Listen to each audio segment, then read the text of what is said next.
हिंदी विभाग Saint Peters college कॉलिंचेरी की इस अंतर्राष्ट्रीय संगोष्ठी के पहले सत्र में मंच पर उपस्थित माननीय अध्यक्ष, मेरे अत्यंत प्रिय मित्र डॉक्टर बी विजय कुमार जी, मंच पर विराजमान मॉरिशस के प्रसिद्ध हिंदी लेखक श्री रामदेव धुरंधर जी, सभा कक्ष में मौजूद मेरे गुरुतुल्य और जिन्होंने मुझे केरल से जोड़ा, केरल में जो हिंदी परिवार है उससे एक संबंध कायम किया और उसी संबंध का ये एक तरह से विकास हो रहा है, ऐसे प्रोफेसर ए अरविंदाक्षन जी, जो खुद बहुत संवेदनशील कवि हैं, आलोचक हैं, अध्यापक हैं और उनके निकट रहकर आप मनुष्यता के भी बहुत सारे पहलू जो उनके व्यक्तित्व में हैं, आप उनसे प्रभावित हुए बगैर नहीं रह सकते। सभा कक्ष में मौजूद मेरे अनेक मित्र, केरल की 3 देवियों में से 2 देवियां, एक नहीं है, पी प्रिया जी और सिंधु जी, डॉक्टर जयश्री सिंह, डॉक्टर ज्योति कुमारी, करुणा लक्ष्मी जी, हिंदी विभाग के सदस्य doctor Meena, doctor Sheela, doctor Sindhu, doctor Beena ji, doctor Geeta ji और आप सभी मेरे मलयाली दोस्त, सबसे पहले मैं शुक्रिया अदा करता हूं, धन्यवाद देता हूं आपको और विशेष रूप से सिंधु जी को कि उन्होंने मुझे यहाँ आमंत्रित किया और एक बेहद जटिल विषय पर बात करने की एक चुनौती हमारे सामने रखी। जैसा कि उन्होंने अपनी बातचीत में कहा कि ये विषय मुझसे बातचीत करते हुए ही उनके सामने दिमाग में आया और इस विषय पर केंद्रित रहकर बात करना बहुत आवश्यक है, क्योंकि पिछले 1 से 1.5 दशक में भारतीय पितृसत्ता स्त्रियों के प्रति जितनी हिंसक होती जा रही है, जिस तरह से पुरातन मूल्यों को पुनः समाज में स्थापित करने की एक जबरन कोशिश चल रही है, जिस तरह से धर्म का पुनरुभार हुआ है और धर्म के पुनरुभार के साथ स्त्री की गुलामी दोबारा लौटाने की एक कोशिश चल रही है, सुदूर उत्तर से यानी कश्मीर से लेकर और दक्षिण तक इस तरह की गतिविधियां आप निरंतर देख सकते हैं। ऐसे में पितृसत्ता के इस चरित्र को, जो कि हमारे समक्ष मौजूद है, जिससे हमारा सामना है, जो पिछले पितृसत्ताओं की तुलना में ज्यादा काइयां, ज्यादा चालाक, ज्यादा समझदार, ज्यादा होशियार और ज्यादा करीने से काम करने वाला है, इसलिए पितृसत्ता के इस रूप को समझना, उसे बूझना और उसके खिलाफ एक रणनीति, मुकम्मल रणनीति तैयार करना बेहद जरूरी है। पिछले 2 दिनों हम कोत्तमंगलम में एमए कॉलेज में थे। हम में से कई लोग, विजय कुमार जी भी वहां थे, जयश्री जी, ज्योति जी थीं, सिंधु जी भी वहां आई थीं। उस कॉलेज में हम लगातार 2 दिन तक स्त्रियों के बारे में बातचीत कर रहे थे, लेकिन बातचीत का फोकस पितृसत्ता नहीं थी, बल्कि स्त्री के मानवाधिकार थे। तो स्वाभाविक है कि बहुत सारी बातें हमने 2 दिनों में स्त्री के मानवाधिकारों और मानवाधिकारों को प्राप्त करने के लिए किए जा रहे स्त्री संघर्ष के क्रम में पितृसत्ता को भी समझने और उस पर बात करने की कोशिश की। लेकिन यहां हमें और अधिक फोकस, संकेंद्रित विषय हमारे सामने है। इसलिए मेरे जो मित्र कल परसों वहां थे, उन्हें शायद मेरी कुछ बातों का दोहराव लगेगा, क्योंकि कुछ बातें मैं दोहराऊंगा, लेकिन कुछ बातें मैं नए तरीके से कहने की कोशिश करूंगा। मैं अपनी बातचीत की शुरुआत समकालीन हिंदी कविता के शीर्ष कवियों में से एक चंद्रकांत देवताले की एक कविता से करूंगा, और वो कविता मैं आपके सामने पूरी पढ़ूंगा।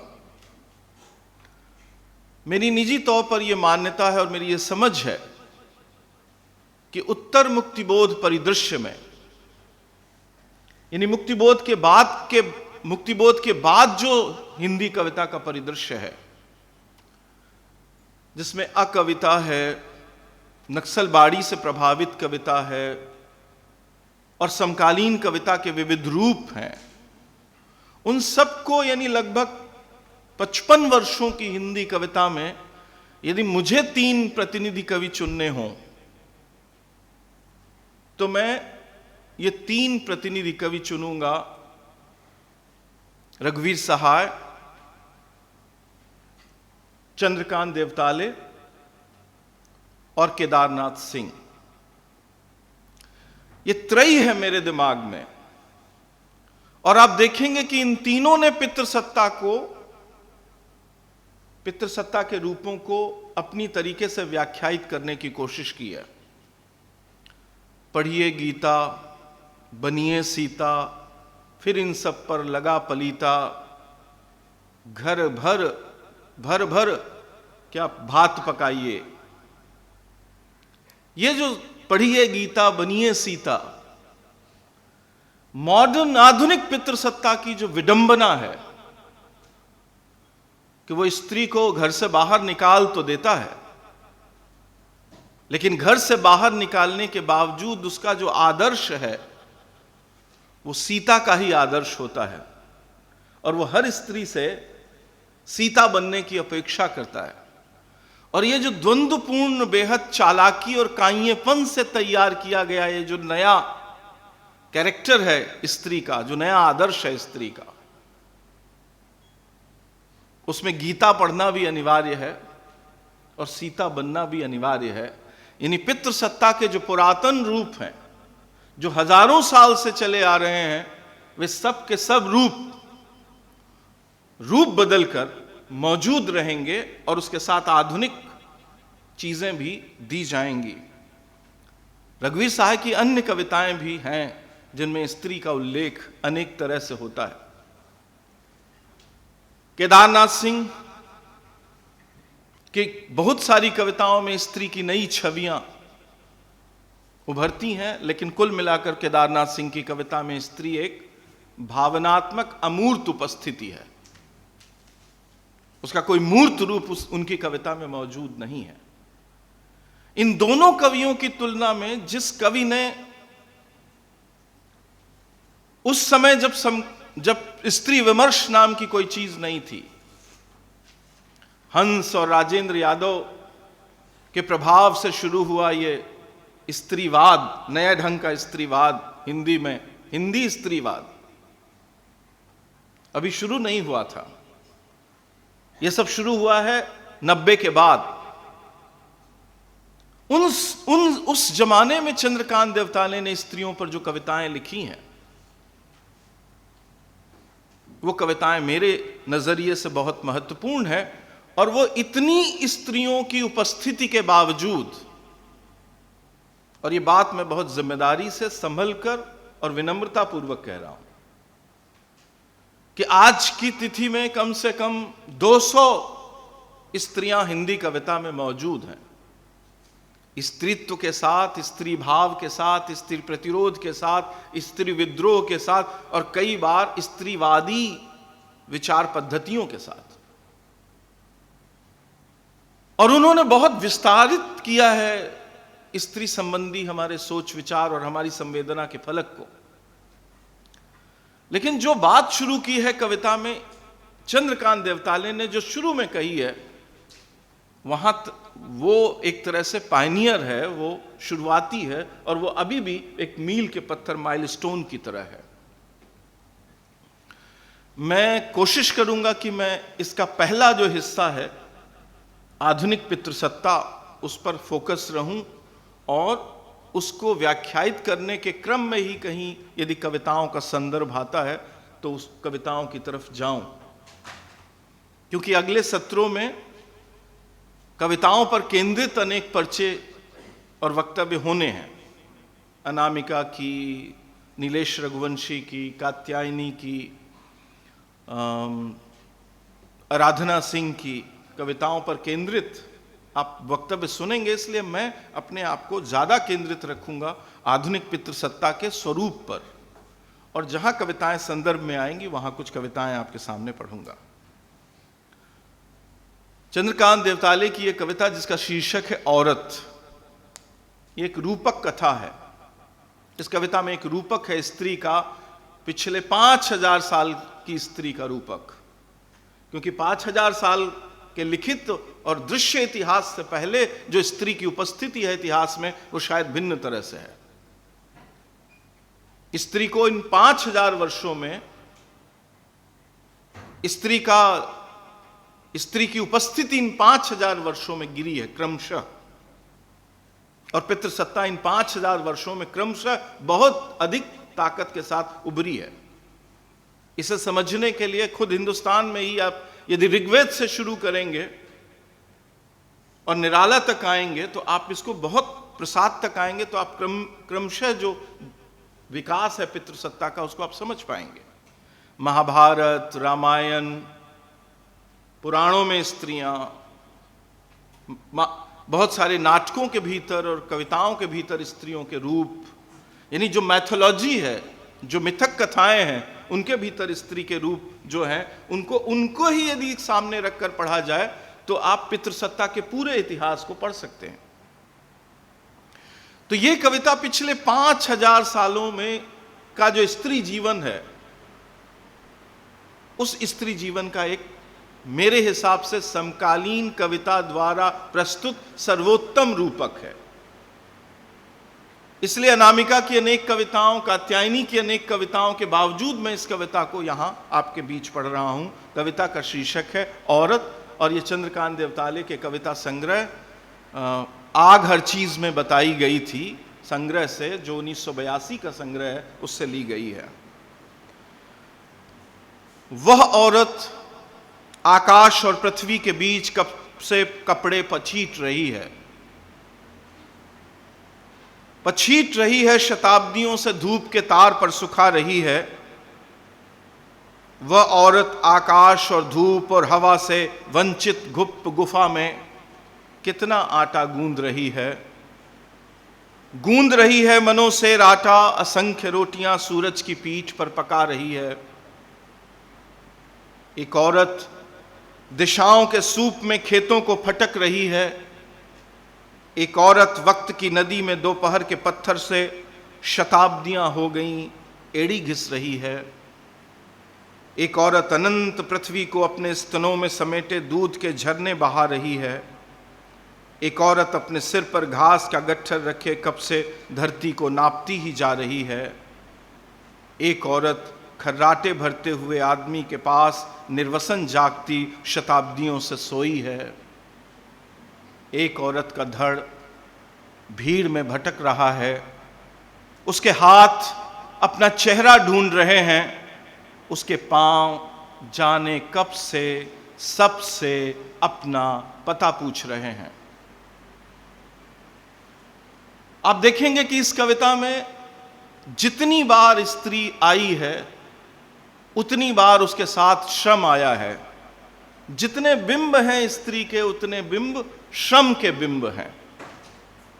कपड़े फचीटना, धूप के तार पर सुखाना, गाटा गूंदना, रोटियां पकाना, सूप में खेतों को फटकना, एड़ियां घिसना, दूध के झरने बहाना, गट्ठर रखे धरती को नापना और निर्वसन जागना, सारे के सारे बिंब श्रम के बिंब हैं, सक्रियता के बिंब हैं। हम सब जानते हैं कि धरती में प्रकृति के समानांतर मनुष्य ने जितनी सुंदरताओं का सृजन किया है, ये सुंदरताएं किसी भी रूप में हैं।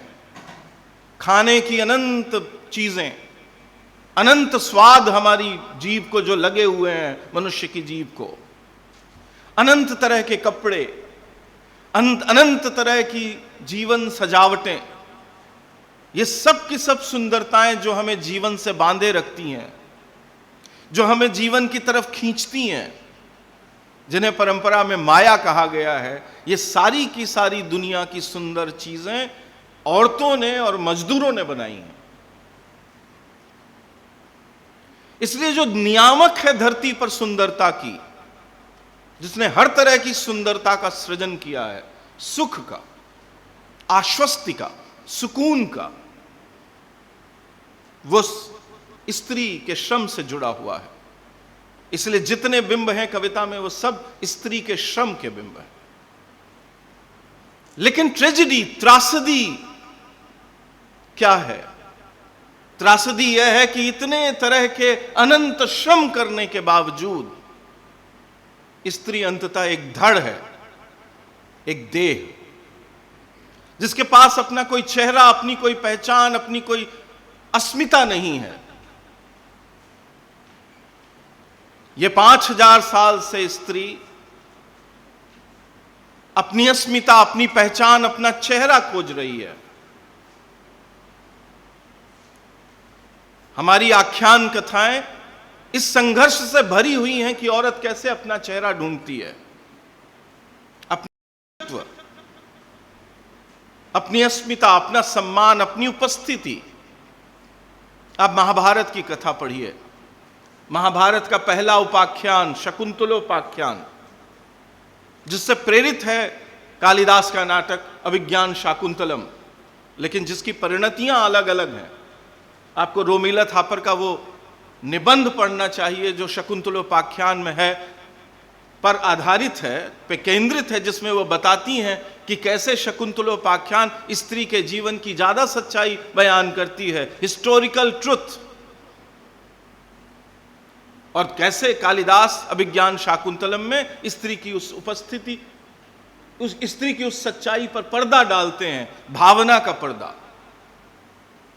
और अंततः राजा को, जो एक लफंगे की तरह का व्यक्ति है, और ये जो दुष्यंत है शकुंतलोपाख्यान का, ये वो परवर्ती इंद्र का पूर्वज है,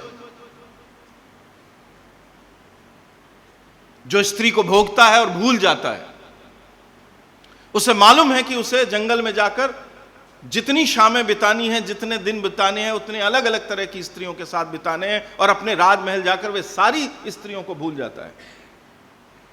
शकुंतलोपाख्यान में रोमिला थापर कहती हैं कि राजा को याद है कि औरत जो मेरे सामने खड़ी है, इसके साथ मैंने समय गुजारा है, इसके साथ मैंने सहवास किया है, और ये जो कह रही है कि ये बच्चे की मां बनने वाली है, निश्चय है ये मेरे ही बच्चे की मां बनने वाली है, इसके बावजूद वो शकुंतला को अपने राजमहल से बाहर निकाल देता है।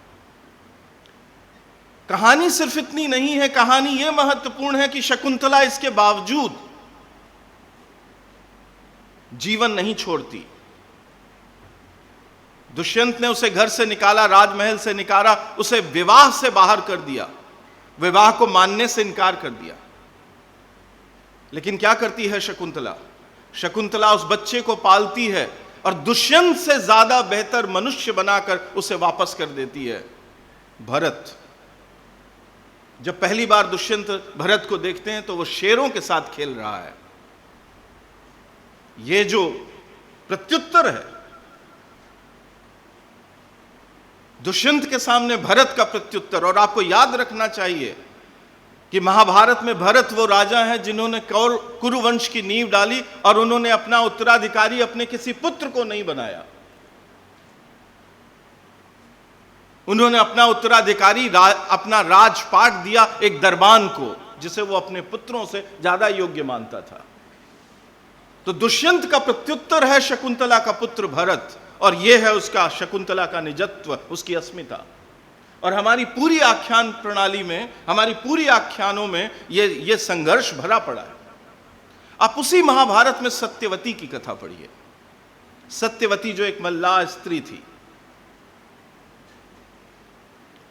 ऋषि पाराशर, ब्राह्मण पाराशर, पूज्य पाराशर, जिनके नाम से गोत्र चलता है, ऐसे महर्षि पाराशर सत्यवती को देखते हैं नदी में और उस पर आसक्त हो जाते हैं और उसे सहवास के लिए, उसके अपने साथ समय गुजारने के लिए बाध्य करते हैं, जिसके परिणाम स्वरूप कृष्ण वैशंपायन व्यास पैदा होते हैं।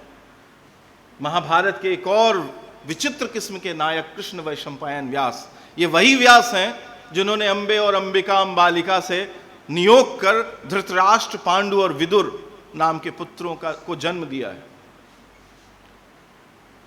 सत्यवती मजबूर है पाराशर के सामने, लेकिन सत्यवती को देखिए राजा शांतनु के सामने।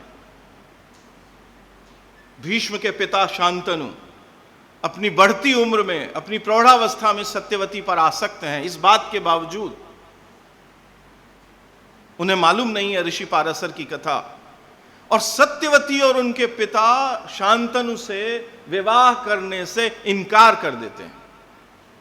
राजा शांतनु, चक्रवर्ती सम्राट शांतनु को मना कर देती है विवाह से एक साधारण मल्लाह स्त्री सत्यवती, और वो शर्तें रखती है कि ये शर्तें मानोगे तो तुम्हारे साथ विवाह करूंगी।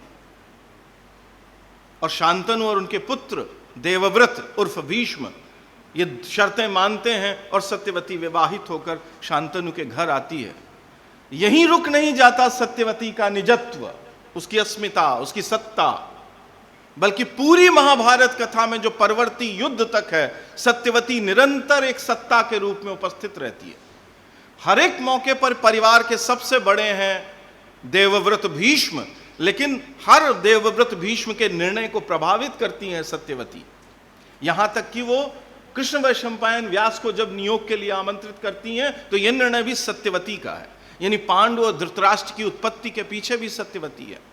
मैं कहना यह चाहता हूं कि यह 5000 साल का संघर्ष है गुलामी का, जहां धीरे धीरे पितृसत्ता इतनी ताकतवर होती चली गई है कि उसने स्त्री को दोयम दर्जे का नागरिक और लगभग गुलाम के तुल्य बना दिया है। लेकिन इन 5000 वर्षों में ही इन सभी आख्यानों में पुराने स्त्री का वो संघर्ष भी अभिव्यक्त होता है।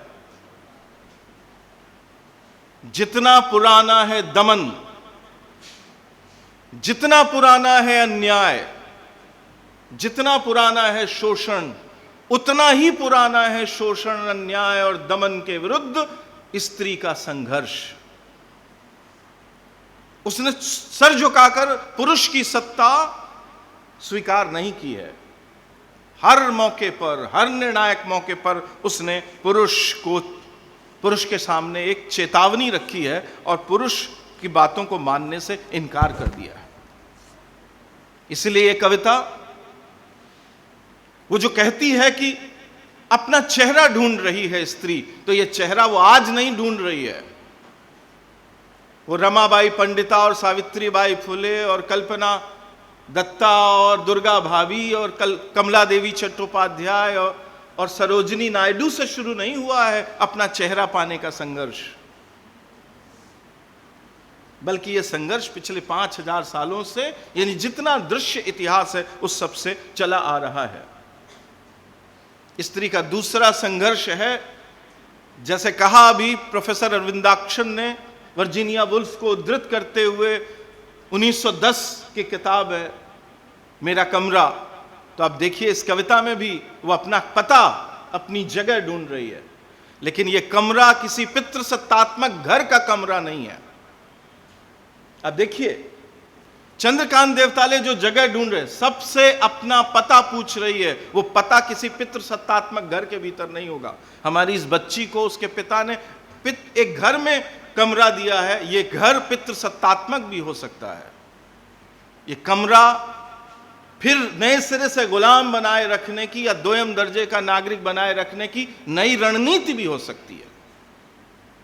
इसलिए महत्वपूर्ण यह है कि ये स्पेस, ये जगह, ये कमरा उसे तब दिया जाए जब पितृसत्ता के दबाव उस पर कोई न रहे, बल्कि ये अपने संपूर्ण स्त्रीत्व के साथ, अपनी संपूर्ण स्त्री मनुष्यता के साथ वो अपनी जगह को ढूंढ पाए। जैसे चंद्रकांत देवताले ने कहा कि वो अपना पता पूछ रही है, बताओ तुमने मुझे कहां घर दिया है। पितृसत्ता 5000 साल से स्त्री को गुलाम बनाने का एक शोषणकारी यंत्र चला रही है, एक मशीनरी है जो निरंतर काम कर रही है, तो स्त्री उसके विरुद्ध संघर्ष भी कर रही है। स्त्री को उसकी मानवीय गरिमा और उसकी मनुष्यता से गिराने वाली जो सामाजिक आर्थिक व्यवस्था है, कुल मिलाकर वही पितृसत्ता है।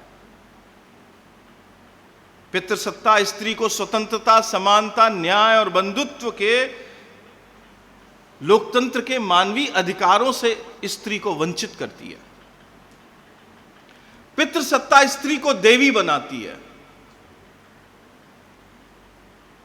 कल्पना में एक देवी गढ़ ली जाती है, कल्पना में एक देवी बनाकर बाकी सभी स्त्रियों के साथ दासियों जैसा सुलूक करने का अधिकार ले लेती है पितृसत्ता। यत्र नार्यस्तु पूज्यन्ते रमन्ते तंत्र देवता, जहां स्त्रियों की पूजा होती है वहां देवता निवास करते हैं। रमन्ते तत्र, निवास करते हैं नहीं, रमण करते हैं। मैं आपको बताऊं, पूज्यन्ते, पूजा होती है। जहां स्त्रियों की पूजा होती है, हमारा लोक जो पुरुषों द्वारा नियंत्रित और संचालित है, हिंदी का लोक, मैं नहीं जानता कि मलयाली लोक में क्या है, वहां पूजने का एक और अर्थ है। पूजने का अर्थ दिया जलाना ही नहीं है। मर्द औरत से खुलेआम कहता है कि ज्यादा ऐसे ऐसे मत करो, नहीं पुजाई कर दूंगा। अब देखिए, वो पूजा जो यत्र नार्यस्तु पूज्यन्ते है रमन्ते तत्र देवता, लोक उसका बिल्कुल एक तुरंत एक काउंटर पूजा का कर लेता है। पिटाई करना, दमन करना पूजा कहला जाती है, पूजा होती है। यदि पुरुष द्वारा बनाए गए नियमों से बाहर जाती है स्त्री, तो पुरुष कहता है पूजा करूंगा। और यहां पूजा का मतलब वही है, पिटाई और हनन अधिकारों का। पितृसत्ता स्त्री को इतनी जो बड़ी दुनिया है जो प्रकृति ने स्त्री को दी है, विस्तृत दुनिया, उससे धकेल कर एक अंधेरी गुप्त गुफा, चंद्रकांत देवताले ने लिखा है ना, एक वंचित अंधेरी गुप्त गुफा में धकेल देता है। बाहर हवा है, रोशनी है, धूप है, उजाला है, वनस्पतियां हैं, जीव हैं, जंतु हैं और जीवन के अनंत रूप हैं, लेकिन उसे अंधेरी गुफा में डाल दिया जाता है। आपको मेरी बात पे भरोसा नहीं तो संस्कृत का वो शब्द याद कीजिए जहां स्त्रियों के बारे में कहा गया है कि सर्वोत्तम स्त्रियां क्या होती हैं? असूर्य पश्या होती हैं। यानी वो स्त्रियां जिन्हें सूर्य ने भी ना देख सके। और सूर्य कहां नहीं देखेगा स्त्री को? वंचित गुप्त गुफा में। इसलिए पितृसत्ता इतनी बड़ी दुनिया से स्त्री को निकाल कर धकेल देता है एक गुफा में, और उस गुफा को वो घर कहता है। पितृसत्ता का सबसे बड़ा हथियार है घर, परिवार, फैमिली। और सिर्फ हिंदुस्तान में नहीं है, सिर्फ एशियाई समाजों में नहीं है। दुनिया के आदिवासी समाजों को छोड़ दें तो दुनिया के जितने तरह के गवई और नागर, अर्ध गवई और अर्ध नागर समाज हैं, सभी समाजों में यह घर स्त्री का सबसे बड़ा कैदखाना है। स्त्री को परिवार की सीमा से बांधती है यह पितृसत्ता। उसे जनन यानी पैदा करना और संतति के पालन का काम देती है, और इस तरह उसे समाज की सभी मुख्य कामों से और समाज के सभी मुख्य इकाइयों से, जैसे कि राजनीति से, जैसे कि अर्थतंत्र से, जैसे कि धर्म तंत्र से, जैसे कि समाज तंत्र से अलग कर दिया जाता है। स्त्री इस काम से, यानी जनन और संतति के काम से भागे ना, इसके लिए मातृत्व को एक महान गरिमा का काम बताया जाता है। और स्त्री के जीवन की उपलब्धि, सबसे बड़ी उपलब्धि बताई जाती है मां होना। जब तक स्त्री मां नहीं है तब तक वो पूरी नहीं है, कंप्लीट नहीं है। ये सारे के सारे आदर्श गढ़े जाते हैं ताकि वो मातृत्व से भागे ना। ये जिम्मेदारी जो पितृसत्ता ने उसे दी है वो करती रहे। ये जो मां के काम को दुनिया का सबसे बड़ा काम बताया जाता है, इससे पितृसत्ता स्त्री को परिवार में उलझाए रखती है, ताकि राजनीति, अर्थतंत्र, समाजतंत्र और धर्मतंत्र और राष्ट्रतंत्र, जितने तरह के तंत्र हैं, उस पर पुरुष अपने आप आराम से खेलता रहे, औरत एक ही काम में उलझी रहे। जब भी स्त्री जनन और संतति के इस काम से बाहर जाने की कोशिश करती है तो उसे घर परिवार और में रोकने के लिए धर्मतंत्र को काम पर लगाया जाता है। इसलिए पितृसत्ता का पूरी दुनिया में सबसे बड़ा हथियार रहा है धर्मतंत्र, इंस्टीट्यूशनलाइज्ड रिलीजन।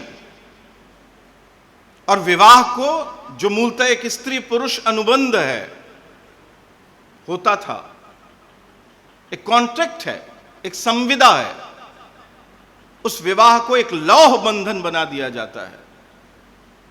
देखेंगे आप कि विवाह का धीरे धीरे जैसा विकास हुआ है, विवाह नाम की संस्था का, विवाह नाम का यह सूत्र, यह पतला धागा जो बहुत ढीला और लचीला होता था किसी जमाने में, उस विवाह को लौह बंधन बना दिया जाता है। विवाह से जुड़े हुए सभी तरह के काम स्वर्ग पहुंचाने के लिए पर्याप्त होते हैं, और विवाह से जुड़े हुए काम न करने या उन्हें छोड़ देने पर स्त्री नरक की अधिकारिणी होती है। पति को परमेश्वर और पति सेवा को दुनिया का एकमात्र धर्म। औरत को धर्म की जरूरत नहीं है, क्योंकि उसके लिए ईश्वर, और स्त्री को न ईश्वर की जरूरत है न धर्म की जरूरत है, क्योंकि उसके लिए एक अलग से ईश्वर पति परमेश्वर और एक अलग से धर्म पति सेवा बना दिया गया है। पति के प्रति मन वचन कर्म से समर्पित रहने वाली स्त्री को उच्च कोटि की स्त्री बताया जाता है। आप पुरानी किताबें पढ़ लीजिए और तुलसीदास तक आइए।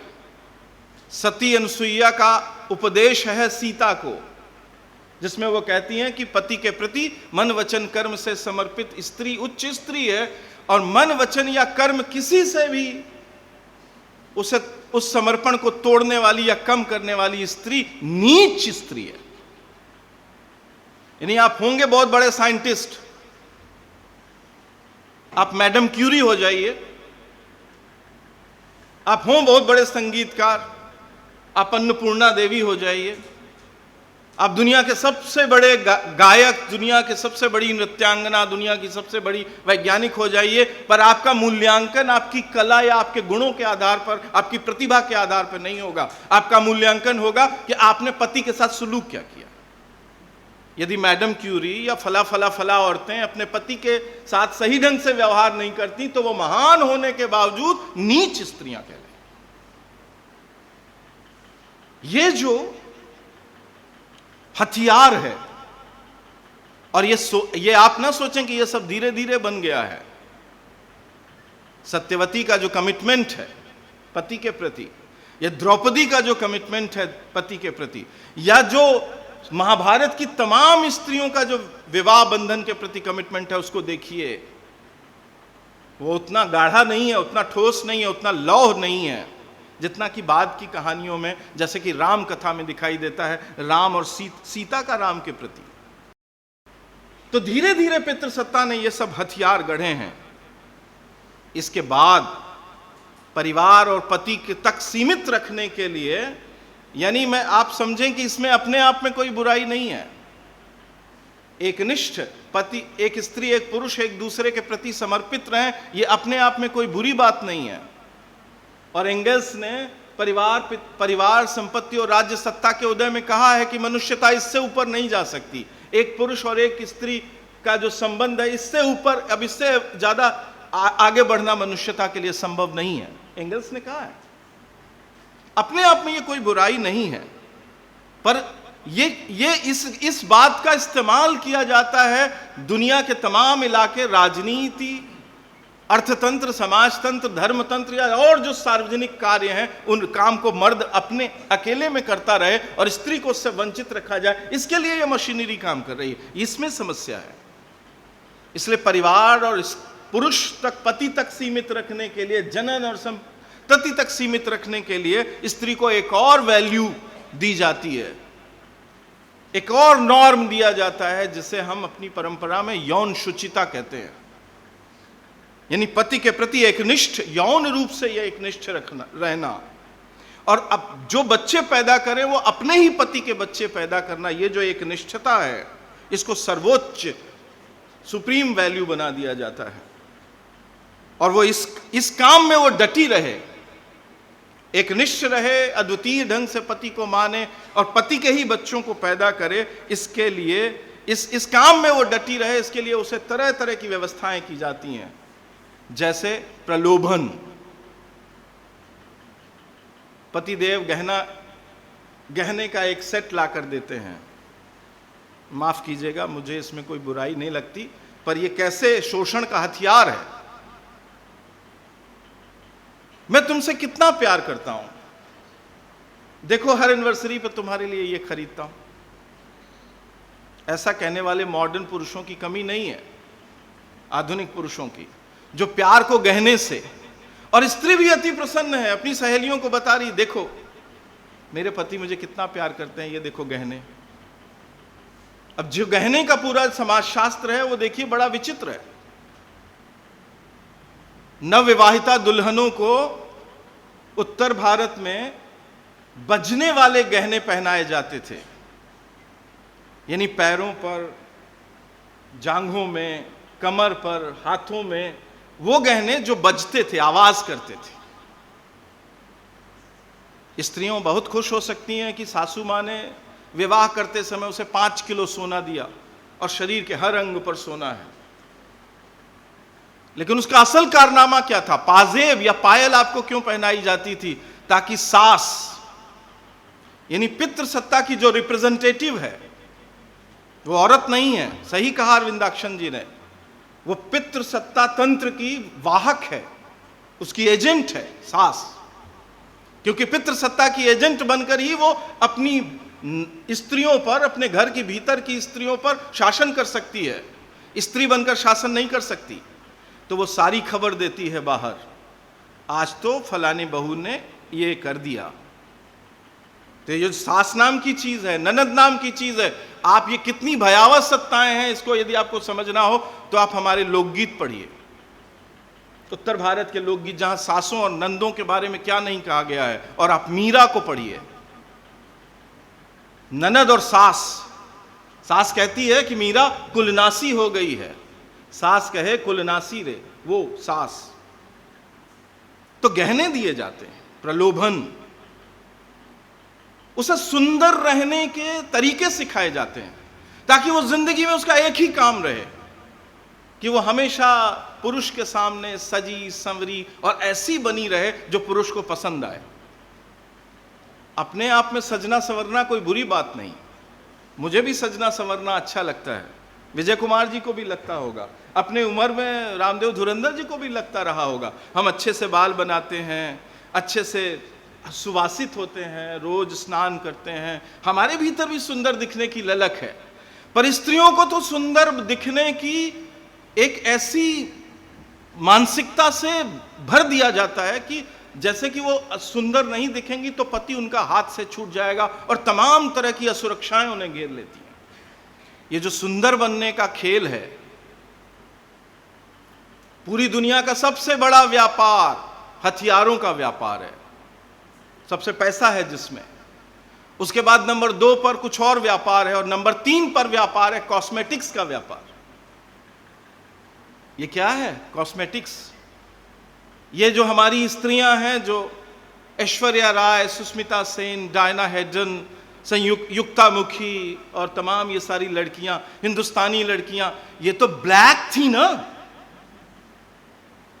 ये तो काली औरतें थी जिनसे घृणा करते थे वो सौंदर्य के नियम बनाने वाले अंग्रेज और यूरोपीय लोग। फिर अचानक ये सौंदर्य बाजार में कैसे आ गई?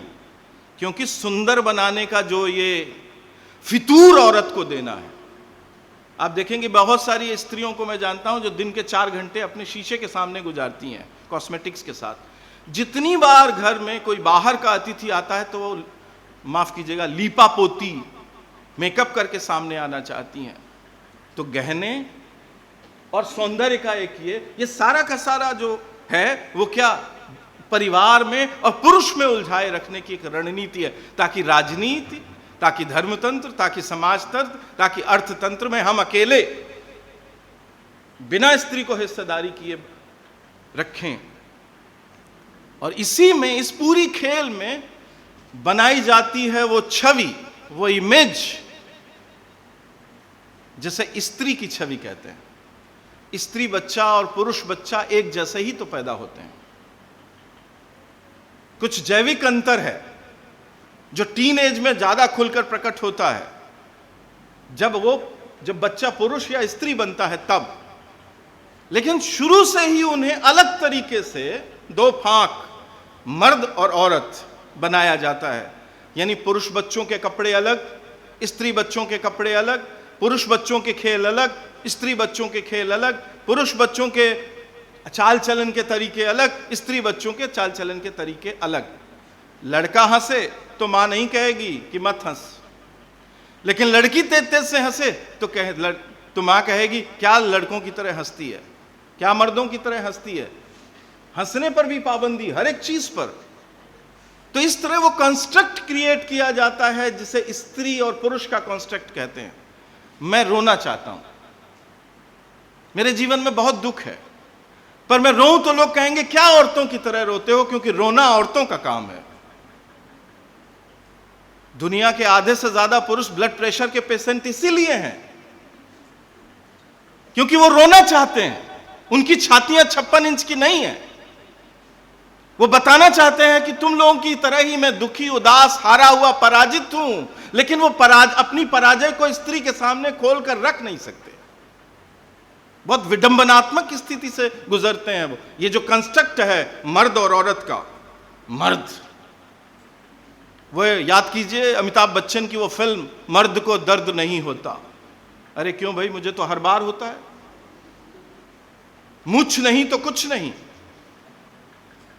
बिना मूछों का मर्द मर्द नहीं, औरत की तरह है। नहीं तो कुछ भी नहीं। ये जो कंस्ट्रक्ट है जहां ताकत, बल, सत्ता, नेतृत्व क्षमता, लीडरशिप क्वालिटी, युद्ध लड़ने की क्षमता, ये सब मर्द के भीतर, पुरुष के अंदर। और स्त्री कोमलता, नरमी, लज्जा, अनुगमन, फॉलो करना। मर्द लीडर, आगे बढ़ चलेगा। रामकथा में आप देखेंगे एक भी बार ऐसा नहीं होगा कि सीता आगे चलेंगी और राम पीछे चलेंगे। हर जगह राम आगे चलेंगे और सीता पीछे चलेंगी। यानी स्त्रीत्व क्या है? अनुगमन करना, फॉलो करना। ये जो कंस्ट्रक्ट हैं दो अलग अलग, पौरुष और स्त्रीत्व के कंस्ट्रक्ट, ये निर्मित करती है पितृसत्ता। इसलिए पितृसत्ता एक भयानक मशीनरी है जो पूरी दुनिया में सिर्फ आदिवासियों को छोड़कर अलग अलग तरीकों से, अलग अलग तरह से काम करती है। जितनी बार समाज की व्यवस्था, अर्थतंत्र बदला है, उतनी बार पितृसत्ता ने अपने रूप बदले हैं, अपने मानक, अपनी नीतियां, अपने नियम बदले हैं, अपने प्रतिमान बदले हैं। यानी पितृसत्ता भी कोई स्थिर चीज नहीं है। वो मनुष्यता के इतिहास के साथ, समाज बदलने के साथ, अर्थतंत्र बदलने के साथ वो बदलती रही है। जैसे यदि हिंदुस्तान का अध्ययन करना हो, भारत का, तो आप देखेंगे कि मोटे मोटे तौर पर कम से कम 3 तरह की पितृसत्ताएं, ताकतवर पितृसत्ता रूप आपको मिलेंगे भारतीय समाज के भीतर, जो आज भी किसी न किसी रूप में मौजूद है। ब्राह्मणवादी पितृसत्ता जो इनिशियल है, प्रारंभिक है, जहां स्त्री को उसकी 2ym दर्जे की गुलामी और मनुष्यता दी गई है, स्त्री को वर्ण प्राप्त करने का अधिकार नहीं दिया गया है।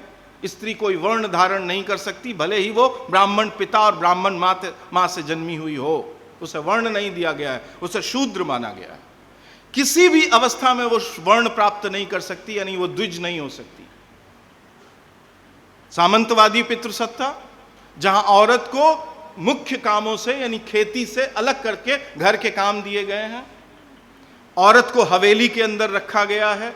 रोमिला थापर का इतिहास पढ़िए, भारत का इतिहास, जिसमें वो बताती हैं कि कैसे औरत और मर्द के स्पेस को अलग कर दिए जाने के कारण वो चीज पैदा होती है जिसे रोमांस कहते हैं, रोमांटिक ख्याली बातें।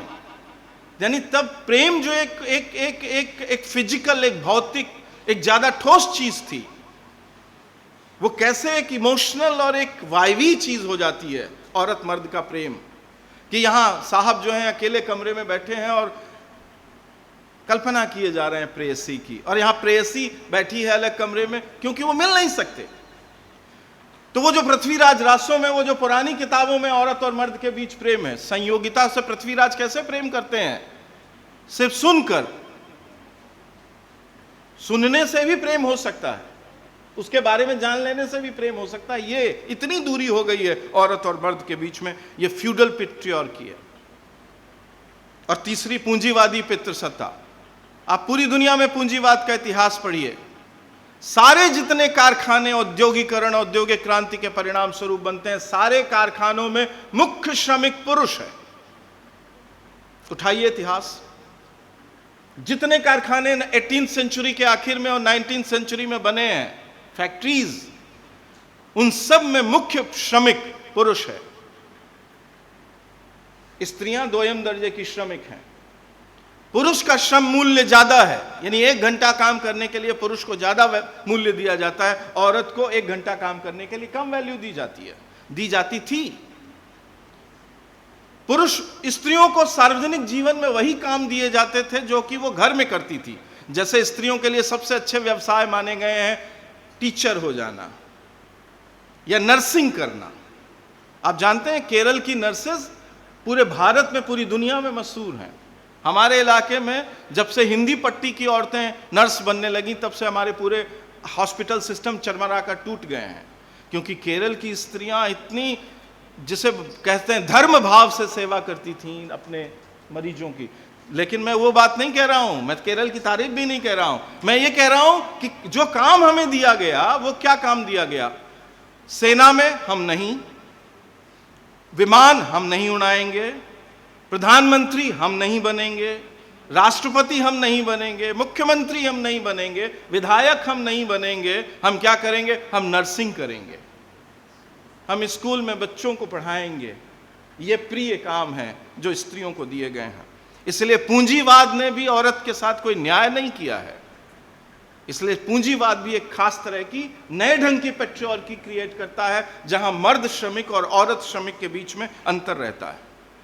ये जो मॉडर्न पैट्रियार्की है, आधुनिक पितृसत्ता, आधुनिक भारतीय समाज में जो पितृसत्ता है, चूंकि भारत का समाज एक ऐसा समाज है, मिश्रित समाज है, जिसमें तीनों तरह की समाज व्यवस्थाएं एक साथ चलती हैं। गुन्नार मिर्डल की एक किताब है द एशियन ड्रामा, 1964 में ये किताब छपी, जिसमें गुन्नार मिर्डल ने हिंदुस्तान के बारे में कहा कि हिंदुस्तान एक ऐसा समाज है जिसमें मार्क्स जो 5 सोसाइटीज या सोसाइटी स्टेटस बताता है, व्यवस्थाएं, सिस्टम्स बताता है, वो 5 मौजूद हैं। आदिम साम्यवाद, दास व्यवस्था, फ्यूडलिज्म, पूंजीवाद, ये सारे के सारे मौजूद हैं हिंदुस्तान के भीतर, गुन्नार मिर्डल कहता है। चूंकि वो सब एक साथ मौजूद है, इसलिए पैट्रियार्की भी हर तरह की मौजूद है। इसलिए ब्राह्मण परिवारों में, ब्राह्मणवाद संचालित परिवारों में वो पितृसत्ता का वो रूप भी आपको मिलेगा। हमारे सामाजिक जीवन में भी ब्राह्मणवाद एक ताकतवर उपस्थिति है, इसलिए वो ब्राह्मणवादी पितृसत्ता की नीतियां, नियम, कायदे, कानून भी मिलेंगे। फ्यूडल तो हम हैं ही, फ्यूडलिज्म तो अभी भी हमारी रगों में बहुत शेष है, इसलिए फ्यूडल सामंती पितृसत्ता बहुत ताकतवर मिलेगी, और नई पूंजीवादी पितृसत्ता, और इन तीनों के घालमेल से जो बनी है हमारी डेमोक्रेसी, लोकतंत्र हमारे लोकतंत्र की पितृसत्ता में लोकतांत्रिक लोकतंत्र ने जिस तरह की पितृसत्ता को बढ़ावा दिया है, वो पितृसत्ता में भी ये सब कुछ मौजूद है। एशिया की महिलाएं, बहुत नामचीन महिलाएं, श्रीमती श्रीमाओ भंडारनायके, श्रीमती इंदिरा गांधी, श्रीमती शेख हसीना वाजिद, श्रीमती खालिदा जिया, श्रीमती बेनजीर भुट्टो जरदारी, ये 5 औरतें हैं 60s और 70s और 80s और 90s में जिन्होंने राष्ट्र प्रमुख का उत्तरदायित्व निभाया। फिर सुकर्णो की बेटी इंडोनेशिया में, नाम भूल गया हूं मैं, सुमेधा सुकर्णो, इंडोनेशिया की जो प्रधानमंत्री थी। ये एशिया के इन मुल्कों में औरतें सत्ता के शीर्ष पर बैठी, पर इनमें से एक भी औरत स्वयं सीधे अपने रास्ते पर चलकर सत्ता के शीर्ष पर नहीं पहुंची है। सबको ये सत्ता अपने पिताओं या अपने परिवार के ताकतवर पुरुषों के कारण मिली है। श्रीमाओ भंडारनायके के पति एक बड़े पॉलिटिशियन थे, ताकतवर पॉलिटिशियन श्रीलंका में। श्रीमती इंदिरा गांधी के पिता, और वो इसलिए आगे बढ़ सकी संभवतः क्योंकि उनका कोई भाई नहीं था। जवाहरलाल नेहरू जो 17 वर्षों तक देश के प्रधानमंत्री रहे थे। शेख हसीना वाजिद के पिता शेख मुजीबुर रहमान बांग्लादेश के जन्मदाता थे, सबसे बड़े आदमी थे। श्रीमती बेनजीर भुट्टो के पिता, मैं नाम भूल रहा हूं भुट्टो का,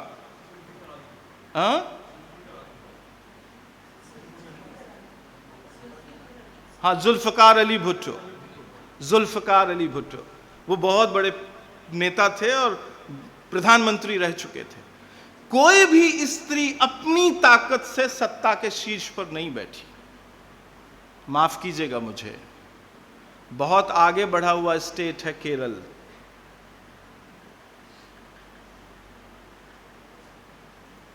तमिलनाडु आपसे आगे बढ़ा हुआ नहीं है,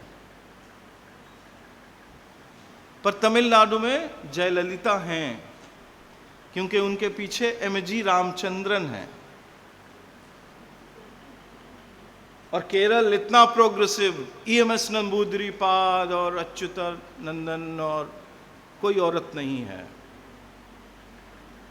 इसलिए जो डेमोक्रेटिक सिस्टम में जो पेट्रियार्की पैदा हो रही है, अभी अरविंदाक्षन जी ने इशारा किया, हमारे यहां हिंदी में एक शब्द चलता है प्रधानपति। माने ग्राम पंचायत का प्रधान औरत होती है, उसका पति प्रधानपति, वो एक अलग सत्ता है। क्योंकि जो असल सत्ता है औरत, वो तो अंदर है, साइन करने वाली, अंगूठा लगाने वाली औरत।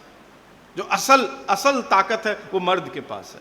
इसलिए मैं कह रहा हूं कि मॉडर्न पेट्रियार्की एक टफ और जटिल पेट्रियार्की है, क्योंकि इसमें एक तरफ brahminism, brahminical patriarchy, feudal patriarchy, capitalistic patriarchy और डेमोक्रेटिक पेट्रियार्की सब मौजूद हैं, सबकी उपस्थिति है। और इन सबको ताकत देती है, संजीवनी देती है। ब्राह्मणवाद कैसे हमारे समाज की भीतर जाता है और काम करता है? क्योंकि ब्राह्मणवादी और सामंतवादी मूल्यों का मंडन करता है हमारी सरकार, हमारा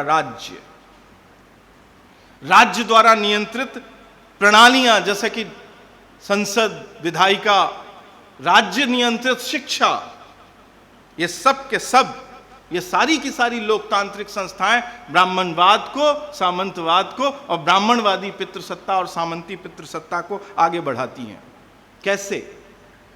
पूछ सकते हैं आप मुझे, कैसे?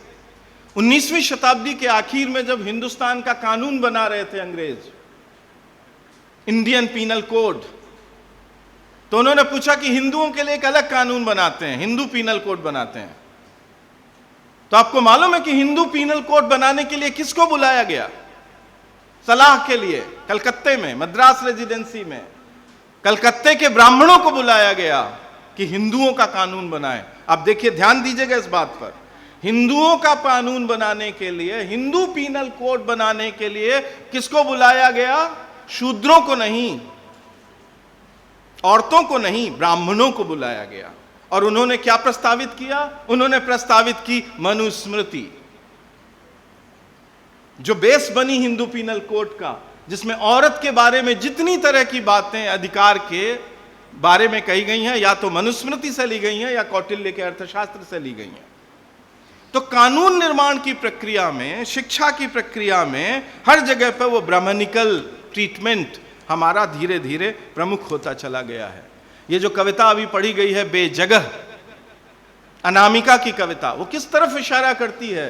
वो इसी तरफ इशारा करती है कि स्कूल में आज भी पढ़ाया जा रहा है कि अपनी जगह से गिरकर स्त्रियां गिर जाती हैं। कविता में मैं पूछती है कि ये जगह कौन सी है, किससे गिरती हैं स्त्रियां? लेकिन मुख्य बात यह है कि शिक्षा पढ़ा रही है। राधा खाना पका, ये किताब में लिखा है। राधा झाड़ू लगा, ये किताब में लिखा है। भैया का बिस्तर बिछा राधा, ये किताब में लिखा है स्कूल के बच्चों की। यानी स्कूल के बच्चों में राम पुस्तक पढ़ता है और राधा झाड़ू लगाती है, ये बच्चों की किताब में है। शिक्षा अंततः पितृसत्ता को बनाए रखने की सब तरह की ब्राह्मणवादी और सामंतवादी नीतियों को प्रचारित करती है और उन्हें लोकप्रिय बनाती है। शिक्षा कोई क्रांतिकारी चीज नहीं है। अंबेडकर ने भले कहा होगा शिक्षित हो, संगठित बनो, संघर्ष करो, और शिक्षा को बड़ी वैल्यू दी गई। माफ कीजिएगा मुझे ये बात कहने के लिए, शिक्षा अंततः यथास्थिति बनाए रखने का एक माध्यम है। जो दलित शिक्षित होंगे वो अंततः कैसे शिक्षित होंगे? यथास्थितिवादी शिक्षित होंगे, क्योंकि रेवोल्यूशनरी होने के लिए, क्रांतिकारी होने के लिए इस शिक्षा के बाहर कुछ करना होगा, इस शिक्षा के बाहर कुछ पढ़ना होगा। तो हमारे जमाने में जो सबसे लोकप्रिय इमेजेस हैं, जो सबसे लोकप्रिय छवियां हैं, वो छवियां हैं जो हमारे सामने मौजूद होती हैं। राजा रवि वर्मा, केरल के एक बड़े आर्टिस्ट, जिनसे कि हिंदुस्तान में कैलेंडर आर्ट की शुरुआत होती है। 3 डायमेंशनल कैलेंडर आर्ट, जिसे 3 डायमेंशनल पेंटिंग की शुरुआत हिंदुस्तान में। उसके बाद जो हिंदुस्तान में कैलेंडर्स की बाढ़ आ गई तो हर देवता का कैलेंडर है। और सबसे पॉपुलर कैलेंडर्स में सबसे पॉपुलर स्त्री छवियां क्या हैं? मैं उत्तर भारत में, मैंने अपने बचपन में जो कैलेंडर्स देखे हैं उसमें एक कैलेंडर है विष्णु का कैलेंडर। विष्णु लक्ष्मी के साथ क्षीर सागर में शेषनाग की सैया पर शयन कर रहे हैं और लक्ष्मी सोए हुए विष्णु के पैर दबा रही हैं। यह चित्र पुराना नहीं है, 19वीं शताब्दी तक आपको यह चित्र किसी भी भारत के इलाके में नहीं मिलता है। मेरी जहां तक जानकारी है मूर्ति की और चित्र की, भारतीय यह चित्र कहीं नहीं है, क्षीर सागर में पांव दबाने का चित्र। पर जैसे ही मॉडर्निटी आती है, जैसे ही आधुनिक युग आता है और कैलेंडर बनता है विष्णु जी का, तो वो एक सबसे पॉपुलर कैलेंडर है पांव दबाती हुई लक्ष्मी। अरे जब दुनिया की सबसे ताकतवर औरत लक्ष्मी पांव दबा रही है तो तुम कौन हो? जब लक्ष्मी पांव दबा सकती है तो तुम क्यों नहीं दबाओगी? चूंकि लक्ष्मी पांव दबाती है इसलिए तुम्हें भी पांव दबाना चाहिए, इत्यादि इत्यादि इत्यादि। एक दूसरी इमेज है सीता की इमेज। पता नहीं आपको मालूम है, लेकिन मैं हिंदी पट्टी की बात कर रहा हूं। 14 वर्ष तक राम, लक्ष्मण और सीता वनवास में रहे। लेकिन आपको मालूम है कि जब राम सीता का अपहरण हो गया, हिंदी पट्टी में कहते हैं हम, और चित्र हैं आप दिखाए, लक्ष्मण से पूछा गया कि सीता कैसी दिखती हैं, तो उन्होंने कहा कि मैंने तो भाभी के पैरों के अलावा आज तक कुछ देखा ही नहीं। आहा, क्या आदर्श है। एक स्त्री 14 साल आपके साथ रहती है और आप उसके पैर के अलावा कुछ नहीं देखते, ये आदर्श है। काय की दोस्ती, काय का भाईचारा, काय का मित्रता, बंधुत्व, ये है आदर्श कि पांव देखो, स्त्री का सिर्फ पांव दिखना चाहिए। ये पॉपुलर इमेज है। और इससे भी ज्यादा लोकप्रिय कैलेंडर है सावित्री का कैलेंडर, सावित्री सत्यवान का कैलेंडर। इस तरह मैं कह रहा हूं कि मॉडर्न एजुकेशन सिस्टम और मॉडर्न जो आधुनिक जो हमारी समाज व्यवस्था है वो पितृसत्ता को इस तरह से धीरे धीरे लोकप्रिय बनाती है। आधुनिक पितृसत्ता को के इतिहास को मोटे मोटे तौर पर 2 हिस्सों में बांटा जा सकता है। एक पितृसत्ता का इतिहास है, नवजागरण युग और गांधी युग का इतिहास, जिसमें स्त्रियों को सार्वजनिक जीवन में घरेलू काम करने के लिए कहा गया है। आपको मालूम है कि नमक सत्याग्रह तक कांग्रेस में स्त्रियों को कार्य समिति का या मुख्य कार्यक्रमों का हिस्सा नहीं बनाया जाता था। सरोजिनी नायडू के विरोध के बाद पहली बार नमक सत्याग्रह यानी दांडी मार्च के आखिरी दिन स्त्रियों को प्रतीकात्मक रूप से कांग्रेस वर्किंग कमेटी ने, कांग्रेस कार्य समिति ने नमक तोड़ने जैसे भयानक कानून में शामिल होने की आज्ञा दी। इससे पहले औरतों को सिर्फ सेवा दल का सदस्य बनाया जाता था, यानी औरतें सिर्फ सेवक यानी नर्सिंग का काम कर सकती थी। रिचर्ड एटनबरो की फिल्म देखिए। गांधी जब अपने सत्याग्रह शुरू करते हैं तो पुरुष सत्याग्रही तो मार खाते हैं और औरत सत्याग्रही क्या करती हैं, मार खाए हुए पुरुषों को ले जाती हैं पंडाल के भीतर और उनकी पट्टी करती हैं। रेड क्रॉस में जो औरतों को काम दिए गए हैं, ये सब मॉडर्न एज का एक फर्स्ट फेज है, जिसमें स्त्री का पढ़ना भी इसलिए महत्वपूर्ण है ताकि उसके पढ़ने से परिवार पढ़ता है, वो खुद विकसित होती है, बड़ा दिमाग होता है उसका, वो दुनिया की सच्चाइयों को जानती है। इसके लिए स्त्री को नहीं पढ़ना है। स्त्रियों को किस लिए पढ़ाया जाना है? ताकि वो बच्चों को पढ़ा सके। ये मॉडर्न पेट्रियार्की का एक युग है, नवजागरण युग और स्वतंत्रता युग के पहले दौर में, यानी गांधी का युग। लेकिन इसी दौर के बीच में ऐसी औरतें आती हैं और फिर बाद में युग बदलता है, जैसे कि 19वीं शताब्दी में सावित्रीबाई फुले, ज्योतिबा फुले, कल्पना दत्ता जिन्होंने पहली बार स्वतंत्रता आंदोलन में बंदूक चलाई, दुर्गा भाभी जिन्होंने बंदूक चलाने की ट्रेनिंग दी, रमाबाई पंडिता जो पहली डॉक्टर हुई, कमला देवी चट्टोपाध्याय और सरोजिनी नायडू जैसी स्त्रियां, और इन सब के संघर्ष से आगे बढ़ा हुआ एक समाज पेट्रियार्की, एक वन स्टेप अहेड, एक कदम आगे, और जिसका सबसे प्रतिनिधि है हमारा संविधान। मेरा समय समाप्त हो चुका है, लेकिन मैं अध्यक्ष जी यदि आज्ञा करें तो 2-3 मिनट में कुछ मोटी मोटी बातें कह देना चाहता हूं। आधुनिक पितृसत्ता का सबसे खूबसूरत रूपायन उपन्यासों में हुआ है। प्रेमचंद ने पितृसत्ता के जितने रूपों का वर्णन किया है और पितृसत्ता के दबावों को झेलती हुई जितने तरह की स्त्रियों का वर्णन किया है, वैसा हिंदी साहित्य में दुर्लभ है। तो 3 तरह के कैरेक्टर्स आपको दिखेंगे। निर्मला और सुमन का चरित्र जो पितृसत्ता के दबावों के सामने पूरी तरह मजबूर है। सुखदा और जालपा का जो थोड़ा आगे बढ़ी हुई संभ्रांत परिवार की लड़कियां हैं और वो अपने सामाजिक अधिकारों का ज़्यादा इस्तेमाल करती हैं। सोफिया और मालती जो सोचने के स्तर पर उनसे भी, यानी सुखदा और जालपा से भी कई कदम आगे चली जाती हैं और वो दुनिया की फिलॉसफिकल बातें भी आपके साथ कर सकती हैं।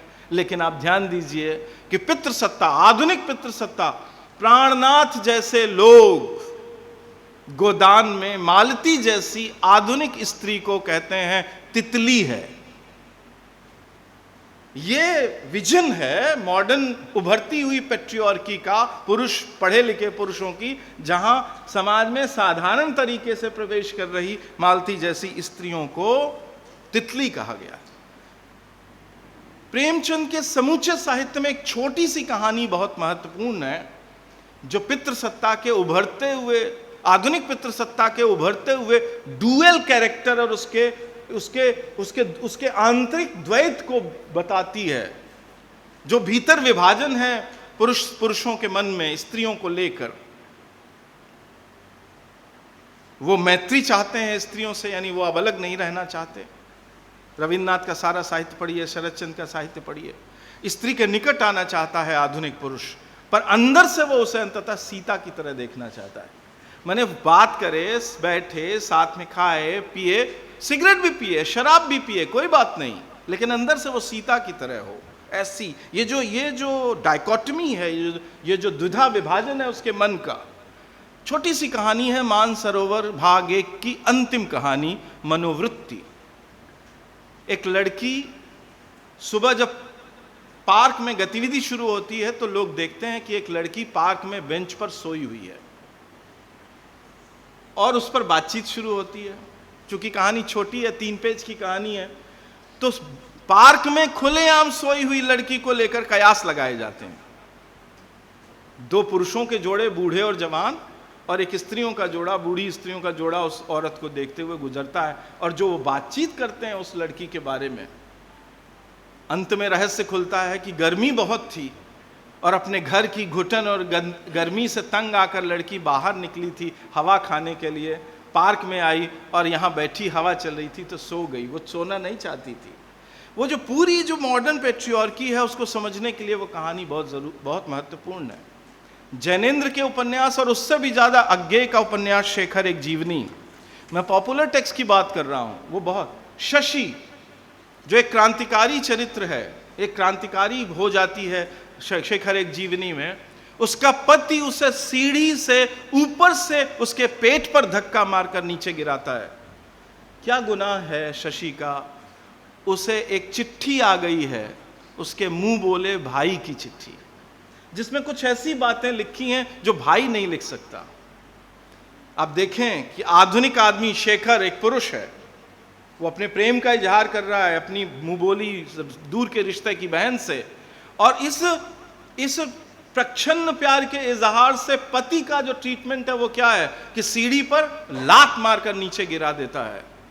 ये पेट्रियार्की के दो एक दूसरे से जुड़े हुए रूप हैं, शेखर और शशि का पति एक तरफ। लेकिन इसका एक तीसरा फॉर्म भी है।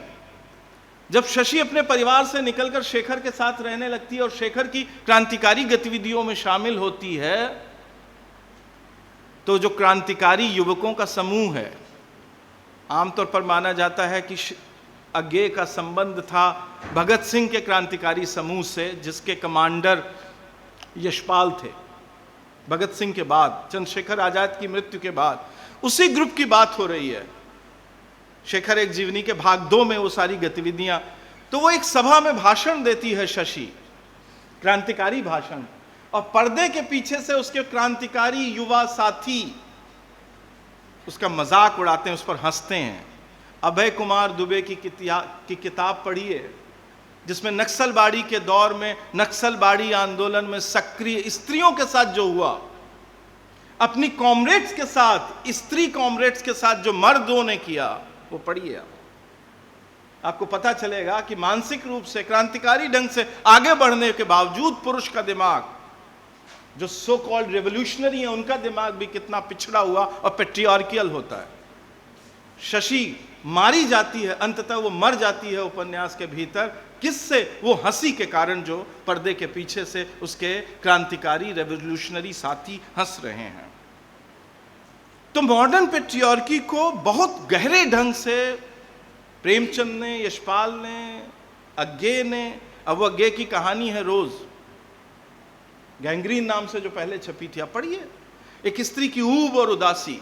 रविन्द्रनाथ की सारी स्त्रियां दोपहर के बाद उदास हो जाती हैं, खाना पकाने और पति को खाना खिलाने के बाद वे क्या करें, और सारी जो चीजें पैदा होती हैं वो दोपहर के बाद की बंगाल की गर्मी और बंगाल की दोपहर।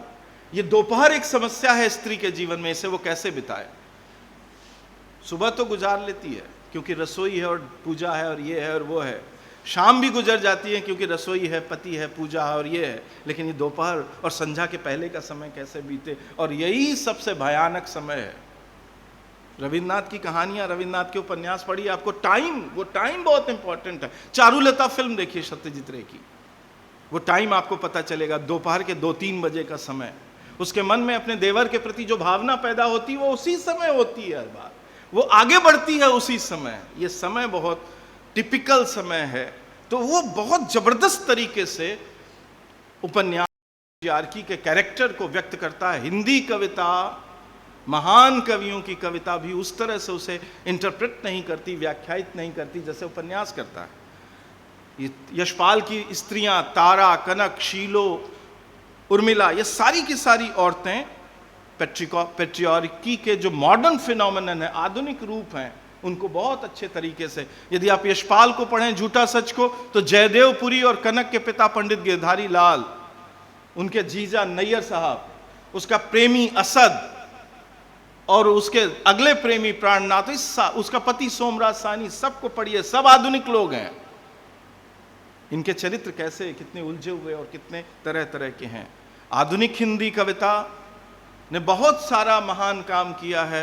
लेकिन माफ़ करेंगे मुझे इस बात को कहने के लिए कि मॉडर्न पेट्रियार्की की, आधुनिक पितृसत्ता के रूपों से हमारा ज़्यादा सघन परिचय नहीं मिलता। यहाँ तक कि जो समकालीन समय में भी जो औरतें लिख रही हैं, वो भी अंततः स्त्री की दो छवियों के बीच ही उलझी हुई हैं। हमारा आज का कंटेम्प्रेरी पूरा का पूरा स्त्री विमर्श स्त्री की अबला छवि और स्त्री की सशक्त छवि के बीच उलझा हुआ है। ऐसा लगता है कि जैसे बाकी का स्त्री का जीवन कुछ है ही नहीं।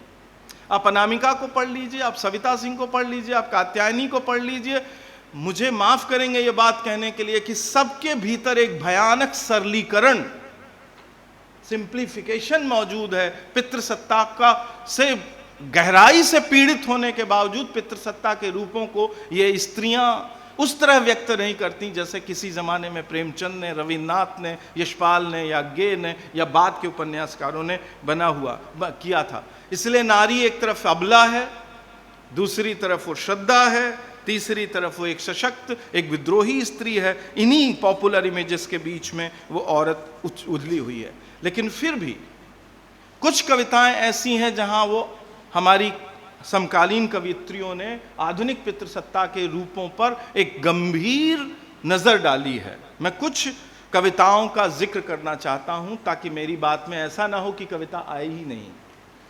कात्यायनी की एक कविता है हॉकी खेलती लड़कियां। अब देखिए कि वो घर, हॉकी खेलती लड़कियां में एक तरफ घर है और दूसरी तरफ खेल का मैदान है। ये जो द्वंद्व है दोनों के बीच, वो निर्मला गर्ग की एक कविता है मेरी बहनें। ये लड़की जो मैं है वो आगे बढ़ गई है समाज में, लेकिन उसकी बहनें चिंतित हैं कि इसका जीवन कैसे गुजरेगा। पढ़िए आप वो कविता। निर्मला गर्ग की एक दूसरी कविता है मिसेज गुप्ता। उनकी एक तीसरी कविता है डायना। आप जानते हैं डायना को, जो ब्रिटेन की महारानी बहुत थी, प्रिंस चार्ल्स की पत्नी, उनके जीवन पर आधारित है वो कविता। और वो एक मॉडर्न पेट्रियार्की को और उससे पैदा हुए विषाद और दुख को एक अलग तरीके से कहती है। निर्मला गर्ग की एक कविता है 10,000 साड़ी, जो एक ग्रामीण स्त्री द्वारा जयललिता को संबोधित है, जिसके बारे में यह मान्यता थी कि उनके पास इतने हजार जूतियां और इतने हजार साड़ियां हैं। ये जो डेमोक्रेसी, जो मॉडर्निटी, ये जो पेट्रियार्की क्रिएट कर रही है अंततः, जिसमें साड़ी और जूती ही महत्वपूर्ण है, जिसमें गहने ही महत्वपूर्ण है, वो बताती है। सविता सिंह की कुछ कविताएं हैं जो बहुत अद्भुत हैं और वो मॉडर्न पेट्रियार्की के कैरेक्टर्स को मुझे लगता है सबसे ज़्यादा बेहतर तरीके से व्यक्त करती हैं सविता सिंह, क्योंकि उनकी कविता में कुछ विदेशी कैरेक्टर्स की छाया भी दिखाई देती है। ये जो आधुनिक पितृसत्ता से उपजे हुए की विडंबनाएं हैं, इसमें से कुछ कविताएं हैं जैसे कि नीलेश रघुवंशी की एक कविता है संतान सातें। संतान सातें एक व्रत होता है जो नॉर्थ इंडिया में बच्चों के लिए किया जाता है, खासतौर पर पुरुष बच्चों के लिए, उस पर वो कविता है, वो विडंबना को। और एक दूसरी कविता है बच्चा संभालने वाली लड़की। एक और कविता है जिसका शीर्षक है फेशियल, मैं जिसके बारे में अभी बात कर रहा हूँ, ये फेशियल कराती हुई औरतों के बारे में एक कविता है। अनामिका की एक कविता है सार्वजनिक चौका। तो सविता सिंह की एक और कविता है जो बहुत महत्वपूर्ण है, क्योंकि उसमें पुरुष विमर्श करते हैं कि ये जो औरत आज़ाद हो गई है वो हमारे लिए कितना फ़ायदेमंद है। पहले तो वो सिर्फ घर का काम करती थी, वो बच्चे संभालती थी, अब देखो वो अपनी झोंक में अपने को साबित करने के चक्कर में सब काम कर देती है।